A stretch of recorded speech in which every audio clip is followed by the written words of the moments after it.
A man saw a bird and found him beautiful. The bird had a song inside him, and feathers.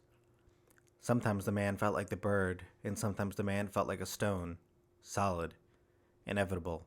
But mostly he felt like a bird, or that there was a bird inside him, or that something inside him was like a bird fluttering.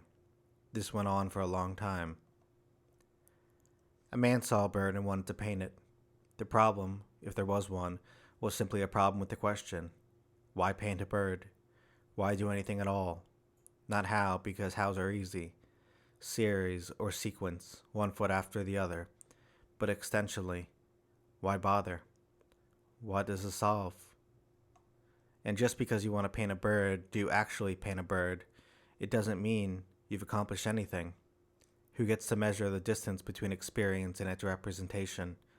Who controls the lines of inquiry? We do. Anyone can.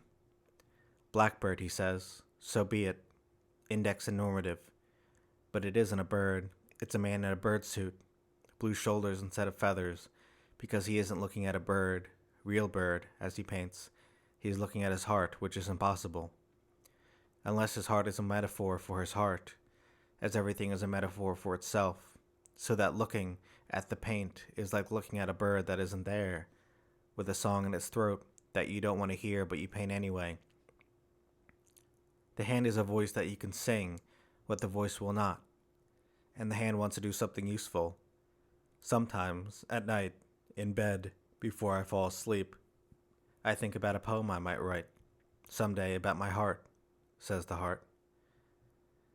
They looked at the animals. They looked at the walls of the cave. This was earlier. These are different men.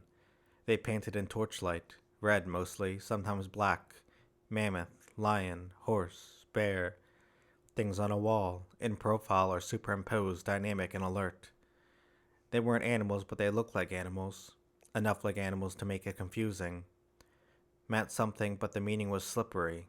It wasn't there, but it remained. Looked like the thing, but wasn't the thing. Was a second thing, following a second set of rules, and it was too late. Their power over it was no longer absolute. What is alive and what isn't? And what should we do about it? Theories about the nature of the thing and the soul, because people die. The fear that nothing survives, the greater fear that something does. The night sky is vast and wide. They huddled closer, shoulder to shoulder, painted themselves in herds, all together and apart from the rest. They looked at the sky and at the mud, and at their hands in the mud, and their dead friends in the mud. This went on for a long time. To be a bird, or a flock of birds doing something together, one or many, starling or murmuration. To be a man on a hill, or all the men on all the hills, or half a man shivering in the flock of himself. These are some choices. The night sky is vast and wide. A man had two birds in his head, not in his throat, not in his chest, and the birds would sing all day, never stopping. The man thought to himself, one of these birds is not my bird.